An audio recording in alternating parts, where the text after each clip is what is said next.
Hi student, welcome to another video. हम NEET 2023 chemistry paper का solutions करने लगे हैं। ऑलरेडी 15 क्वेश्चन का हमने सॉल्यूशन कर दिया। आज 15 और क्वेश्चंस का हम सॉल्यूशन करेंगे। उसमें से 16th क्वेश्चन जो है वो मैंने लिख रखा है। अगर वीडियो अच्छा लगे तो प्लीज चैनल को सब्सक्राइब कर देना।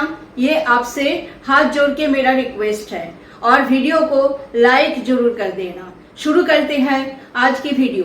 तो फर्स्ट क्वेश्चन देखिए, इट इज रिटन कि which of the following statements are not correct. कौन कौन सा स्टेटमेंट जो है करेक्ट नहीं है वो आपने फाइंड आउट करना है। तो फर्स्ट स्टेटमेंट क्या है? Hydrogen is used to reduce heavy metal oxides to metal. सही स्टेटमेंट है। हेवी मेटल ऑक्साइड जो कि लेस इलेक्ट्रोपॉजिटिव मेटल्स है, जैसे कि कॉपर, जिंक, लेड, आयरन, इनका जो ऑक्साइड्स है उन ऑक्साइड्स को हाइड्रोजन से रिड्यूस करके मेटल में कन्वर्ट किया जा सकते हैं। हाइड्रोजन को हाईली इलेक्ट्रोपॉजिटिव मेटल्स जैसे कि alkali metals, alkaline earth metals, इनके ऑक्साइड को रिड्यूस करने के लिए यूज नहीं किया जा सकते हैं। ओनली लेस इलेक्ट्रोपॉजिटिव जो मेटल्स है, जो कि हैवी मेटल्स है, उनके ऑक्साइड को ही रिड्यूस किया जा सकता है। जैसे कि रिएक्शन लिख के दिखा रही हूँ। से for example copper oxide plus hydrogen, so it will produce Cu plus H2O. Zinc oxide plus hydrogen will produce zinc plus water. Lead oxide plus hydrogen, lead plus water. Iron oxide Fe3O4 plus hydrogen produces iron plus water.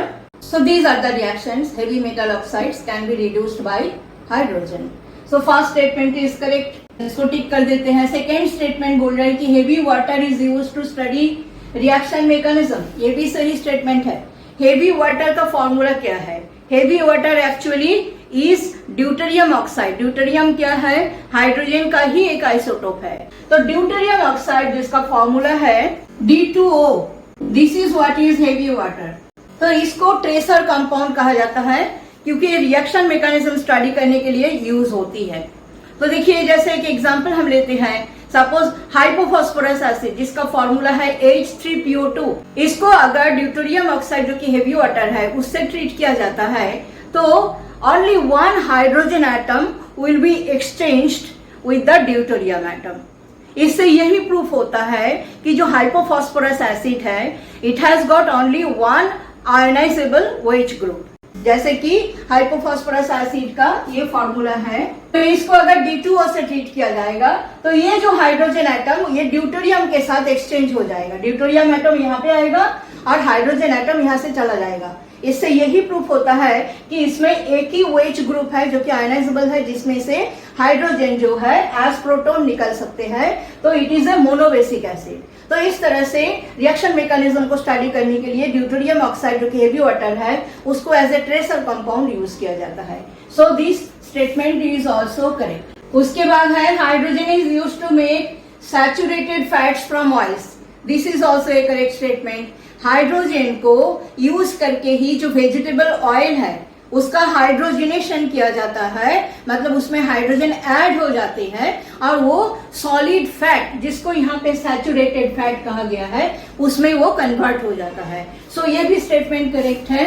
Number D में बोल रहा है the hydrogen hydrogen bond dissociation enthalpy is lowest as compared to a single bond between two atoms of any element. This is not correct. The H bond dissociation energy, it is not lowest, it is the highest as compared to the bond dissociation energy between two atoms of any element. कोई भी element का दो atom के बीच में जो एक single bond अगर है तो उस बॉन्ड का बॉन्ड डिसोसिएशन एनर्जी के कंपैरिजन में H bond dissociation energy will be always highest. Reason क्या है?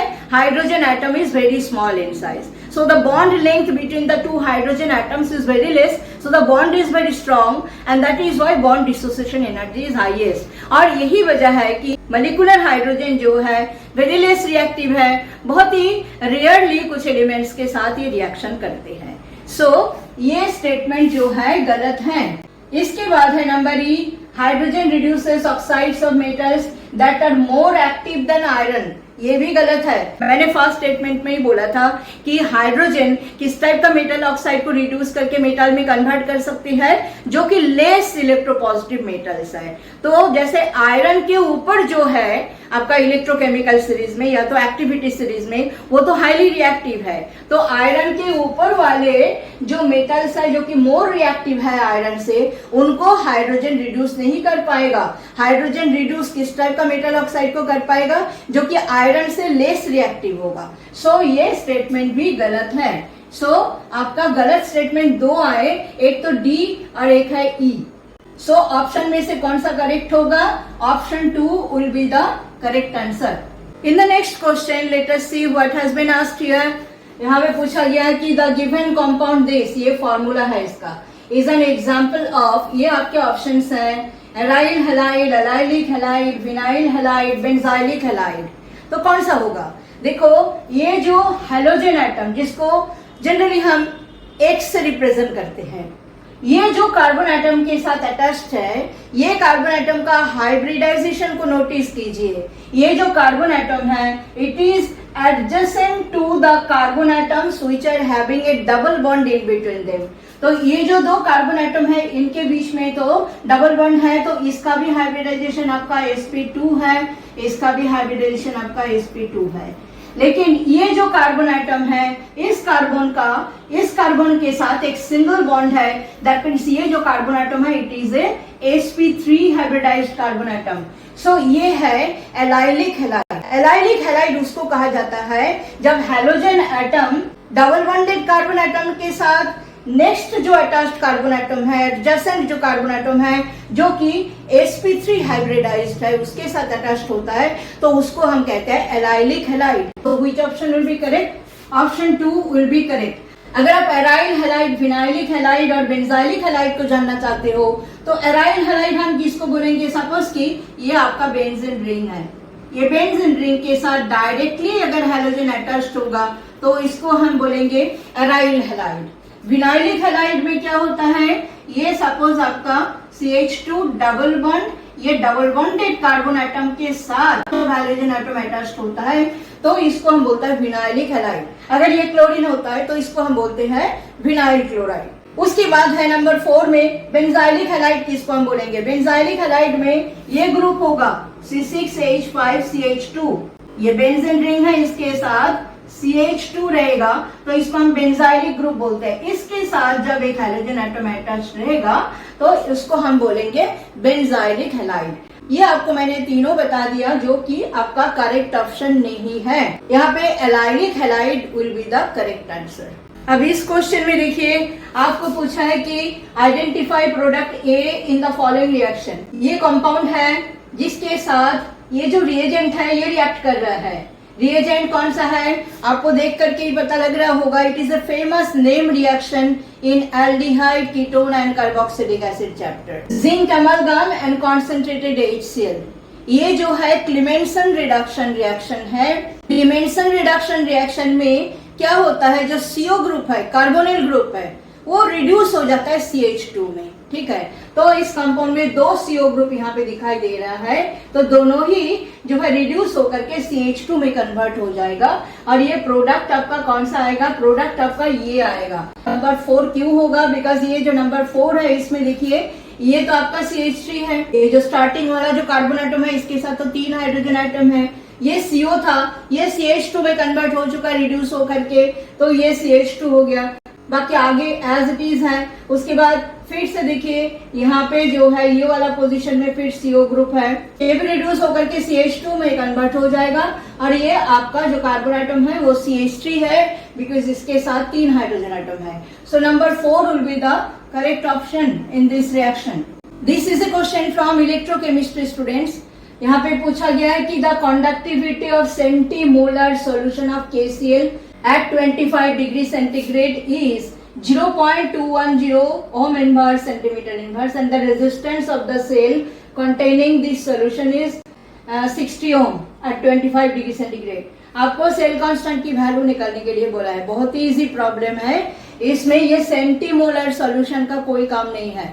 आप फॉर्मूला देखिए, हमें पता है कि conductivity K is equal to 1/R into L/A। R तो रेजिस्टेंस, K कंडक्टिविटी, और जो L/A है यही है सेल कांस्टेंट। तो L/A क्या होगा? K into R। सो R और K दोनों का वैल्यू हमें दे रखा है, तो हम वैल्यू पुट करके मल्टीप्लाई कर देते हैं। K की वैल्यू है 0.210, तो हमने 0.21 लिखा, और रेजिस्टेंस है 60 ओम। सो 60 से इसको मल्टीप्लाई अगर करोगे तो 0.662 12। तो डेसिमल पॉइंट आपको 2 डिजिट बाद देना है, तो यहाँ पे हो गया डेसिमल पॉइंट, और इसका यूनिट हो जाएगा सेंटीमीटर इनवर्स। तो ये 0 काट दो, तो आंसर तो आ रहा है 12.6 सेंटीमीटर इनवर्स, और इसके साथ मिलते जुलते आंसर ये नंबर 2 है। तो इसमें जो आपकी कंडक्टिविटी वैल्यू है इसमें थोड़ा सा मिस्टेक होगा, और ये होना चाहिए 0.0210। अगर ये 0.0210 होगा तो ये आ जाएगा 1.26, और अगर ये 0.210 है तो ये क्वेश्चन का मिस्टेक है, तो इसीलिए इस आंसर को ही हमें करेक्ट मानना पड़ेगा, नंबर 2 को। Now this is another question. इस क्वेश्चन में बोला गया है कि amongst the given options which of the following molecule और ion acts as a Lewis acid. अब ल्यूइस का कंसेप्ट क्या था, एक बार हम रिकैपिचुलेट करते हैं। ल्यूइस का कंसेप्ट एसिड और बेस का क्या था? अकॉर्डिंग टू ल्यूइस, एसिड कौन है? Acid is a substance which can accept a pair of electrons. So, acids are the electron pair acceptors, जिनमें इलेक्ट्रॉन्स की शॉर्टेज है, उनको हम लुइस के अकॉर्डिंग एसिड कहेंगे। और बेस किसको कहेंगे? Bases are those substances which can donate a pair of electrons. So they are electron pair donors. उनमें इलेक्ट्रॉन्स एक्सेस में है। तो इनमें से लुइस एसिड ढूंढना है हमें, एक एक करके हम चेक करते हैं। वाटर में देखिए H2 मॉलिक्यूल में जो ऑक्सीजन है उसके पास 2 लोन पेयर है जो कि बॉन्डिंग में यूज नहीं हुआ है। सो ये तो अपना लोन पेयर दे सकते हैं, इसको लेने की कोई जरूरत नहीं है। सो वाटर क्या होगा? It will be Lewis base. OH minus एक नेगेटिवली चार्ज आयन है, ऑल नेगेटिवली चार्ज आयन जैसे कि OH minus, F minus, Cl minus, Cn minus, this all are the Lewis base because they can donate a pair of electrons. So this is also Lewis base. Ammonia में nitrogen atom के पास एक lone pair रह जाता है 3 bond hydrogen के साथ बनाने के बाद भी, तो इसलिए ये भी लुइस बेस है। So this is again A Lewis base. So only जो रह गया जो कि लुइस बेस नहीं है वो है BF3 में देखिए बोरोन एटम का इलेक्ट्रॉनिक कॉन्फ़िगरेशन क्या है? बोरोन एटम का इलेक्ट्रॉनिक कॉन्फ़िगरेशन वैलेंस शेल का 2s2 2p1, 3 इलेक्ट्रॉन है इसके पास। 3 फ्लोरीन एटम से 3 और इलेक्ट्रॉन आएगा। ये है स्ट्रक्चर BF3 का। तो देखिए एक बॉन्ड मतलब एक pair electron. So boron atom is surrounded by how many electrons? 2 4 6। So 6 electron से सराउंडेड है, ऑक्टेट पूरा नहीं हुआ है। So BF3 will act as a Lewis acid. It can accept a pair of electrons because it is having shortage of electron. It is a electron deficient molecule. So it will act as a Lewis acid. So answer हो गया हमारा number 2। अब ये जो question है biomolecule से है। अब इसमें आपको बोला है कि देयर आर 2 स्टेटमेंट। स्टेटमेंट 1 में क्या बोला है कि a unit formed by the attachment of a base to 1' position of sugar is known as nucleoside. और स्टेटमेंट 2 में बोल रहा है कि when nucleoside is linked to phosphorus acid at 5' position of sugar moiety we get nucleotide. तो पहले हम clear कर लेते हैं न्यूक्लियोटाइड और न्यूक्लियोसाइड क्या है। न्यूक्लियोटाइड से ही बने होते हैं न्यूक्लिक एसिड। न्यूक्लिक एसिड क्या है? एक बायोपॉलीमर है, बायोमॉलिक्यूल है। तो न्यूक्लिक एसिड किससे बने हुए हैं? न्यूक्लिक एसिड जो है it is made up of nucleotides. Nucleotides का पॉलीमराइजेशन से बनते हैं न्यूक्लिक एसिड, इसीलिए न्यूक्लिक एसिड को पॉलीन्यूक्लियोटाइड भी कहा जाता है। अभी न्यूक्लिक एसिड के 3 बेसिक कंपोनेंट्स होते हैं। ये 3 बेसिक कंपोनेंट क्या क्या है? एक पेंटोज शुगर है, दूसरा है एक हेटेरोसाइक्लिक नाइट्रोजेनस बेस, और तीसरा है एक फॉस्फोरिक एसिड ग्रुप। ये 3 बेसिक कंपोनेंट होते हैं न्यूक्लिक एसिड का। अब ये जो न्यूक्लियोसाइड है इसमें 2 कंपोनेंट होते हैं, एक तो जो नाइट्रोजनस बेस होते हैं वो है, और एक शुगर है, पेंटोस शुगर है। तो ये है न्यूक्लियोसाइड। तो यहाँ पे न्यूक्लियोसाइड में क्या बोला है कि एक यूनिट जो कि बेस का अटैचमेंट 1' पोजीशन ऑफ शुगर से बनते हैं उसको बोलते हैं न्यूक्लियोसाइड। ये सही है, इसको हम स्ट्रक्चर बना के आपको दिखाते हैं। तो पहले आप न्यूक्लियोसाइड का जो स्ट्रक्चर है वो देख लीजिए। मैंने कहा था न्यूक्लियोसाइड में दो ही कंपोनेंट है, एक है शुगर और एक है बेस। तो देखिए ये आपका पेंटोस शुगर है और ये आपका नाइट्रोजनस हाइड्रोसाइक्लिक बेस है। तो ये जो बेस है, जो शुगर है, उसके कौन सा कार्बन एटम के साथ अटैच्ड है? 1' के साथ। अब यहाँ पे देखिए 1', 2', 3' ये नंबरिंग शुगर में किया गया है ताकि ये जो बेस का नंबर है 1, 2, 3, 4, 5, 6 इसके साथ ये जो शुगर के नंबर्स है इनको हम डिस्टिंग्विश कर सके। सो यहाँ पे 1, 2, 3, 4, 5, 6 किया गया है और यहाँ पे 1', 2', 3', 4', 5' इस तरह से किया गया है। सो यहाँ पे आप देखिए सही बोला है फर्स्ट स्टेटमेंट में कि जो एक यूनिट बनता है by the attachment of a base to 1' position of the sugar, और इससे जो यूनिट बना हुआ है इसी यूनिट का नाम है न्यूक्लियोसाइड। सो सेकेंड स्टेटमेंट में बोला है कि when nucleoside is linked to phosphorus acid, यहाँ पे फास्फोरस एसिड ये गलत है, it will not be phosphorus acid, it is phosphoric acid. To 5' position of the sugar moiety we get nucleotide।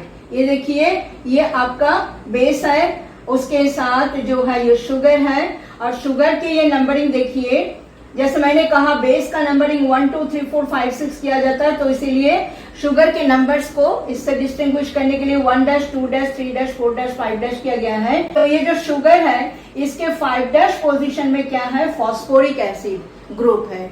तो ये है आपका न्यूक्लियोटाइड। तो यहाँ पे ये फास्फोरस एसिड लिखा हुआ है तो ये गलत है, इसीलिए जो स्टेटमेंट 2 है दैट इज फॉल्स।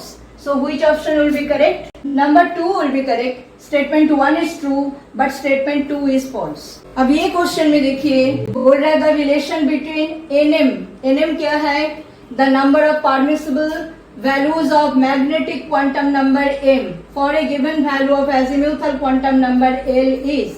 इनमें से आपको चूज करना है कौन सा करेक्ट ऑप्शन होगा। अब देखिए मैग्नेटिक क्वांटम नंबर जिसको हम m से रिप्रेजेंट करते हैं उसी को यहाँ पे nm लिखा है। तो मैग्नेटिक क्वांटम नंबर के जो वैल्यूज है कितने वैल्यूज हो सकते हैं? For a particular value of l 12+1 number of values magnetic quantum number का हो सकते हैं। सो वी कैन राइट कि nm जो कि m भी लिख सकते हो आप इज इक्वल टू 2l+1। इसको आप चेक करोगे कैसे? चेक भी कर सकते हो। Say for example the value of L is 0, then how many values of M are possible? L की वैल्यू 0 पुट कर दो, 2 into 0 0 हो गया, तो 1 value is possible. When L is equal to 0 हम जानते हैं कि M is also is equal to 0, M का एक ही वैल्यू हो सकते हैं। When L is equal to 1 तो Nm क्या होगा? Nm हो जाएगा 2 into 1 plus 1, that means ये हो जाएगा 3 values. When L is equal to 1 आप M की वैल्यू क्या क्या लिखते हो? -L to +L भाया 0, यही तो होता है। दैट मीन्स M की वैल्यू हो जाएगा -1, 0 और +1। कितना वैल्यू हो गया? 3 वैल्यूज हो गया। उसी तरह से L is equal to 2 अगर है तो जो आपका M की वैल्यू है क्या क्या हो सकते हैं? Nm क्या हो जाएगा तब? Nm हो जाएगा 2 into 2 plus 1, दैट मीन्स ये 5 वैल्यूज पॉसिबल है। L is equal to 2 मतलब M की वैल्यू क्या क्या लिख सकते हो? -2 to +2 via 0, that means -2, -1, 0, 1 and 2, तो 5 वैल्यूज हो गया। तो इस तरह से ये जो फॉर्मूला है इसी फॉर्मूला से हम जो है ऑप्शन को, करेक्ट ऑप्शन को हम यहाँ पे फाइंड आउट करेंगे। So Nm is equal to जो कि मैग्नेटिक क्वांटम नंबर है it is equal to 2l+1। So Nm -1 is equal to 2l हो गया। सो 2l is equal to Nm-1 है। सो l इज इक्वल टू क्या होगा? Nm-1 divided by 2। सो कौन सा ऑप्शन हमारा करेक्ट हो रहा है? नंबर 4 करेक्ट हो रहा है। Now this question students it is said amongst the following the total number of species not having 8 electrons around central atom in its outermost shell is। इनमें से आपको देखना है वो कौन से मॉलिक्यूल्स है जिसमें central atom is not surrounded by 8 electrons. या 8 इलेक्ट्रॉन से कम है या तो 8 इलेक्ट्रॉन से ज्यादा है। तो एक एक करके हम चेक करते हैं, उसके बाद ही हम ऑप्शन को फाइंड आउट करेंगे। तो पहले है NH3। स्ट्रक्चर क्या है? N, ये एक पेयर इलेक्ट्रॉन होता है यहाँ पे, और ये 3 हाइड्रोजन के साथ 3 बॉन्ड है। तो nitrogen atom is surrounded by 8 electrons, because ये 3 बॉन्ड है, मतलब 3 2 6 इलेक्ट्रॉन्स, और एक पेयर इसमें रहता है, तो total 8 electrons. Next come to AlCl3। ये स्ट्रक्चर है AlCl3 का। 3 क्लोरीन एटम के साथ 3 बॉन्ड है। एक बॉन्ड मतलब 2 इलेक्ट्रॉन, तो 2 4 6। तो इसमें सेंट्रल एटम जो कि एल्यूमिनियम है, it is surrounded by 6 electrons, not 8 electrons. So this is one molecule in which the central atom is not surrounded by 8 electrons. उसके बाद है BCl2। BCl2 का स्ट्रक्चर ये होगा। So बेरिलियम एटम जो कि सेंट्रल एटम है, ये 4 इलेक्ट्रॉन से सराउंडेड है, 2 और 2 4। ये भी एक मॉलिक्यूल है जिसमें सेंट्रल एटम जो है नॉट सराउंडेड बाय 8 इलेक्ट्रॉन्स। उसके बाद है कार्बन टेट्राक्लोराइड। ये जो मॉलिक्यूल है इसका स्ट्रक्चर ये होगा, जस्ट लाइक मीथेन। तो इसमें भी कार्बन एटम जो कि सेंट्रल एटम है यहाँ पे, ये 8 इलेक्ट्रॉन से सराउंडेड है। 4 बॉन्ड्स है, मतलब 8 इलेक्ट्रॉन्स है, तो ये नहीं होगा। अब PCl5 को देखो। PCl5 का स्ट्रक्चर है ट्राइगोनल बाइपिरामिडल। sp3 डिहाइब्रिडाइजेशन है, तो this will be the structure. तो देखिए कितना बॉन्ड है। The central atom phosphorus is surrounded by 1 2 3 4 5 bonds. So 5 bond means 1 bond means 1 pair of electron. 5 bond means it is surrounded by 10 electrons. So this is another example of the molecule where the central atom is not having 8 electrons around it. It is having more than 8 electrons around it. So कितने molecules यहाँ पे आपको मिले जिसमें जो central atom है वो 8 electron से सराउंडेड नहीं है? उनका नंबर हो गया 1 2 3। सो कौन सा ऑप्शन करेक्ट होगा? 4th option will be the correct option here.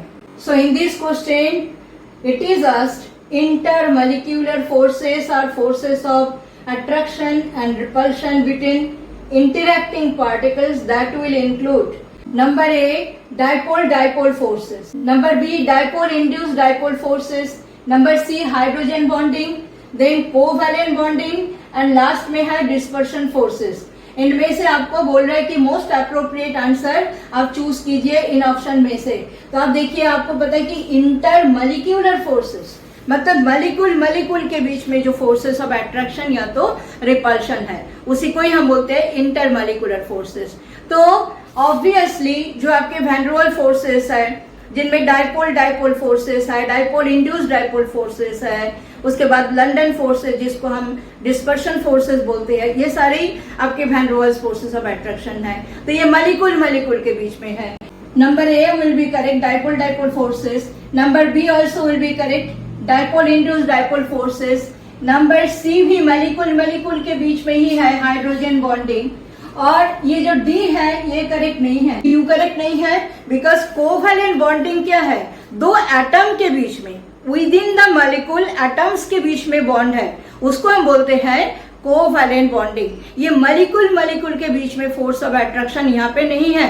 So covalent bonding will not be included in this category. So covalent bonding यहाँ पे गलत होगा, और dispersion forces is again intermolecular forces. So यहाँ पे कौन सा ऑप्शन तब करेक्ट होगा?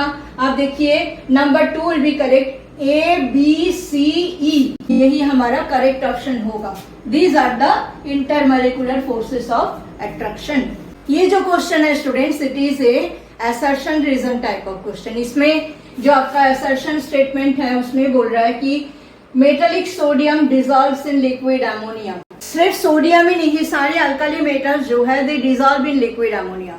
और लिक्विड अमोनिया में जब वो डिजॉल्व करती है तो डीप ब्लू कलर का जो है सॉल्यूशन ये प्रोड्यूस करती है, जो कि पैरामैग्नेटिक होते हैं, हाईली कंडक्टिंग होते हैं ये सॉल्यूशन। सेकेंड स्टेटमेंट जो आपका रीजन वाला स्टेटमेंट है उसमें बोल रहा है कि the deep blue solution is due to the formation of amide. ये करेक्ट नहीं होगा। मैं आपको रिएक्शन लिख करके आपको समझाती हूँ कि क्यों नहीं होगा, रीजन क्यों फॉल्स है।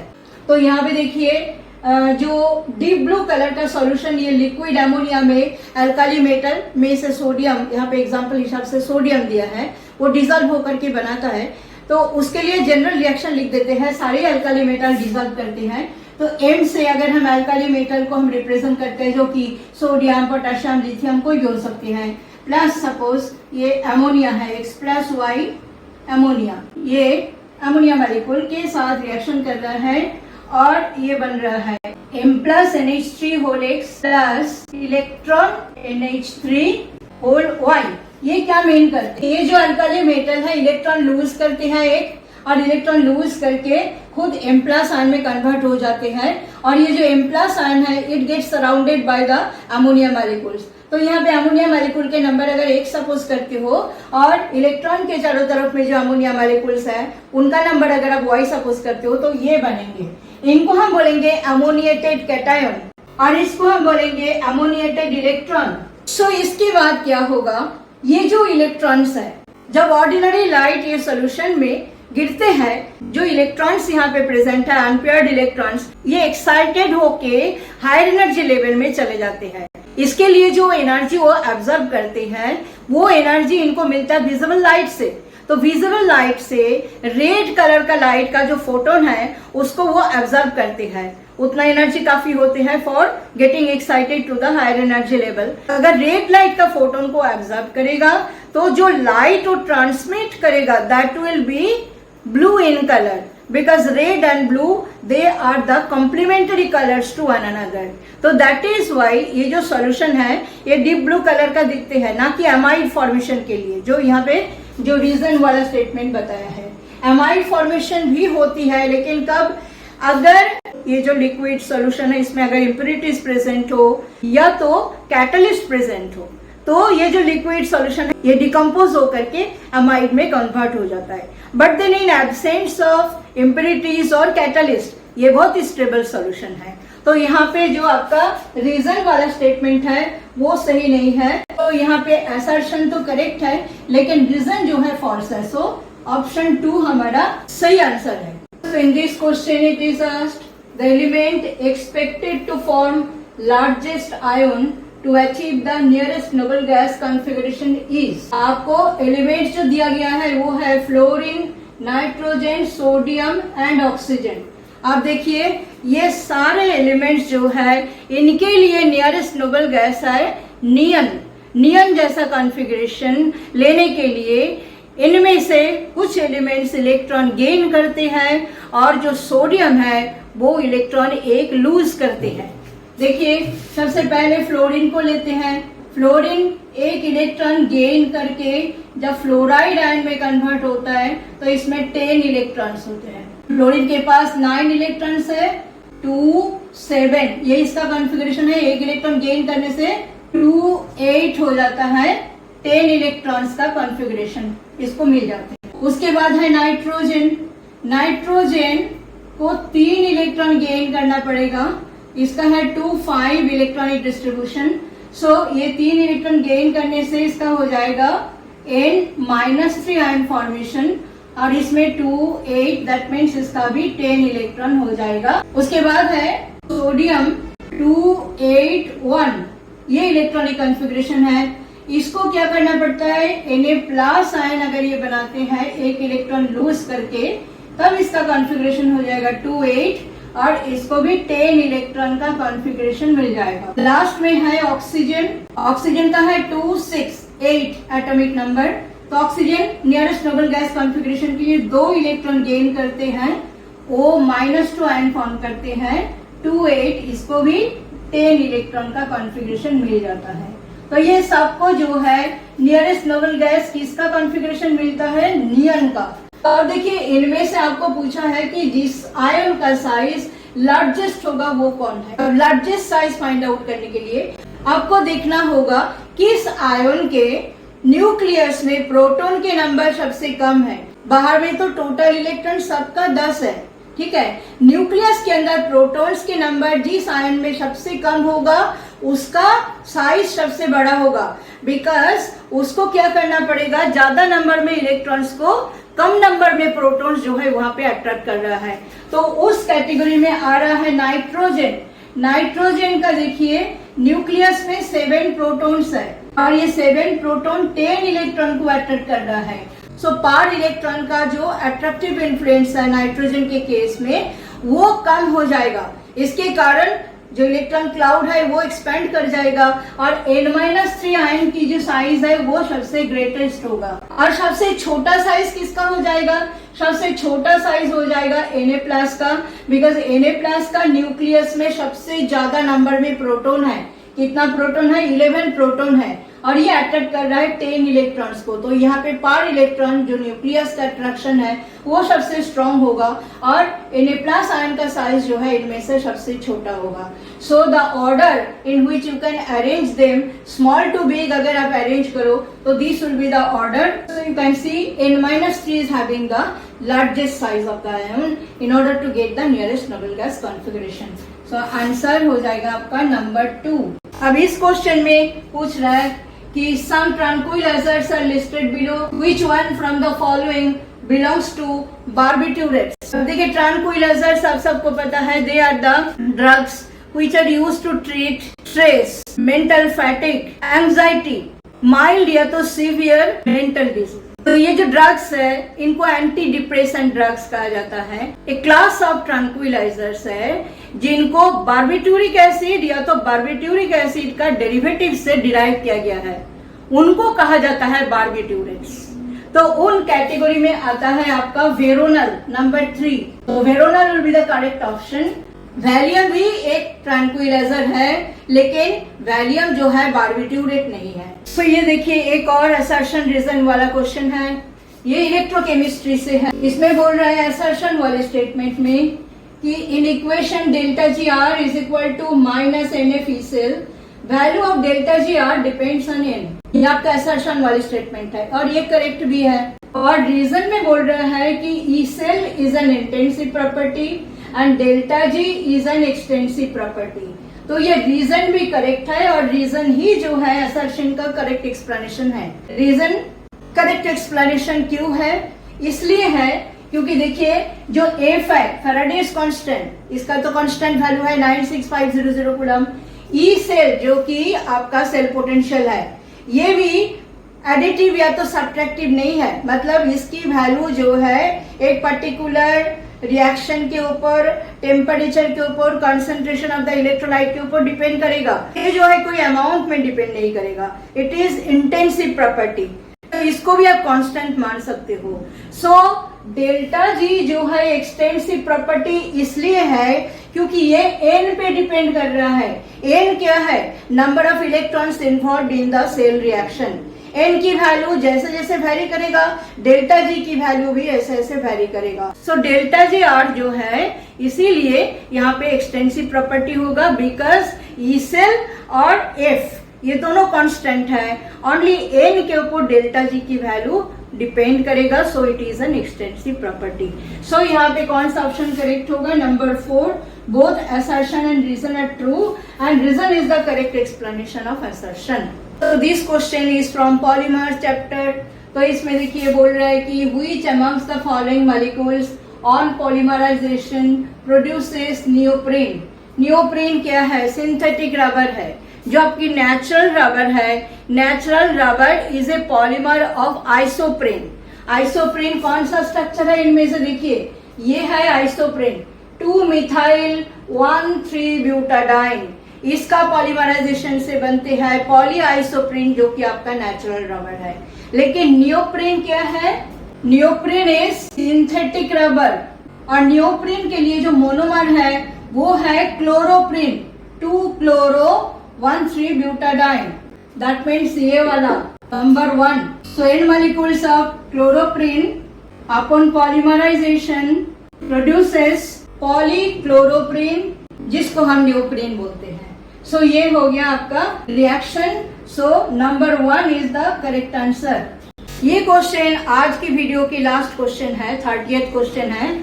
सो इसमें बोल रहा है कि कंप्लीट द फॉलोइंग रिएक्शन। ये साइक्लोहेक्सानोन है, इसको HCN से ट्रीट किया जा रहा है तो ये कंपाउंड B बन रहा है और कंपाउंड B को जब कंसंट्रेटेड सल्फ्यूरिक एसिड के साथ हीट किया जा रहा है तो C बन रहा है। तो इनमें से आपको करेक्ट ऑप्शन चूज करना है कि C कौन सा है। तो उसके लिए हम स्टेप वाइज रिएक्शन करते हैं। देखिए सबसे पहले साइक्लोहेक्सानोन जो कि एक कीटोन है, जब HCN हाइड्रोजन साइनाइड के साथ इसको रिएक्शन किया जाएगा तो पहले तो ये बॉन्ड इस तरह से ऑक्सीजन की तरफ टूटेगा और ये जो HCN है इसमें H है प्लस और CN है माइनस। तो ये C जो कि पॉजिटिवली चार्ज हो गया है O माइनस हो गया, तो O के साथ जाएगा H, ये आपका A है, ये C के साथ जुड़ रहा है CN और O के साथ जुड़ रहा है H। ये आपका कंपाउंड बन गया B। अब B को ट्रीट किया जा रहा है कॉन्सेंट्रेटेड सल्फ्यूरिक एसिड के साथ और साथ में इसको हीट भी किया जा रहा है। तो इसमें क्या होगा, डिहाइड्रेशन। अल्कोहलिक OH ग्रुप है तो डिहाइड्रेशन होगा। उसमें कैसे क्या होगा, सबसे पहले देखिए H2SO4 से एक H प्लस आएगा और ये जो ऑक्सीजन है जिसके पास 2 लोन पेयर होते हैं वो एक H प्लस को यहाँ से ले करके ये जो है OH2 हो जाएगा और खुद पॉजिटिवली चार्ज हो जाएगा। पॉजिटिवली चार्ज होने के बाद अब क्योंकि ऑक्सीजन ज्यादा इलेक्ट्रोनेगेटिव है तो ये बॉन्ड का इलेक्ट्रॉन ले करके एज वाटर मॉलिक्यूल ये निकल जाएगा। ठीक है, एज वाटर मॉलिक्यूल जैसे ही निकल जाएगा तो ये जो कार्बन एटम है ये कार्बन एटम पे आ जाएगा आपका पॉजिटिव चार्ज, कार्बोकैटायन का फॉर्मेशन हो गया। तो जैसे ही कार्बोकैटायन का फॉर्मेशन होगा, कार्बोकैटायन क्योंकि हाईली रिएक्टिव स्पीसीज है तो ये जो एडजेसेंट पोजीशन है या तो यहाँ से या तो यहाँ से एक H प्लस निकल जाएगा।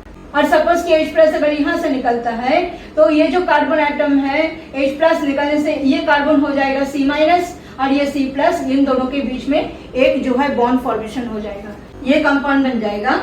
और CN जो है in presence of boiling mineral acid, तो CN क्या होगा, हाइड्रोलिसिस होकर के COOH में कन्वर्ट हो जाएगा। तो ये आपका फाइनल प्रोडक्ट होगा, this will be C। So which option is correct? Option 1 is correct. तो here I end today's video.